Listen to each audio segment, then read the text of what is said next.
The head of the UN's nuclear watchdog says the world will continue to generate more, not less, nuclear power, despite the disaster at Fukushima. Yukiya Amano made the claim during his meeting with the Japanese Prime Minister Naoto Kan. His host has called for the country to phase out nuclear power following the crisis provoked by the earthquake and tsunami. There are many countries reconsidering the need for nuclear power plants, like Germany, for example, he says. But due to issues such as global warming, the fact is there'll be a gradual increase in demand for nuclear energy. So the important thing is that the IAEA is committed to ensuring safety. On Monday, the head of the organisation visited the site at Fukushima, where he noted the progress made in the clean-up operation. 4 of the plant's 6 reactors were seriously damaged by the tsunami in March, but it'll take another 10 years to dismantle them.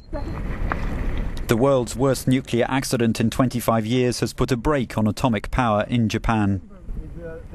As a precaution, or because of damage, only 16 out of 54 reactors in Japan are still working. Public concern has prevented operators from restarting reactors. That's led to fears of power shortages. Before Fukushima, nuclear energy provided 30% of Japan's electricity.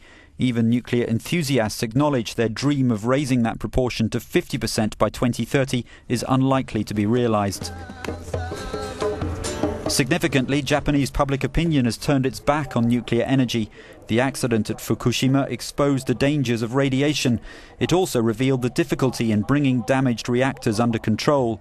And while people have not been pouring onto the streets in large numbers, opinion polls suggest that 70% support the Prime Minister when he advocates a future less dependent on nuclear power and on oil, while developing more renewable sources of energy.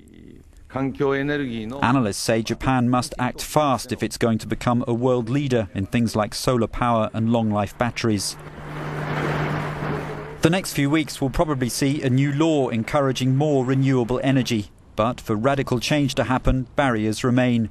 Experts say change may depend on the private sector and local government rather than Tokyo.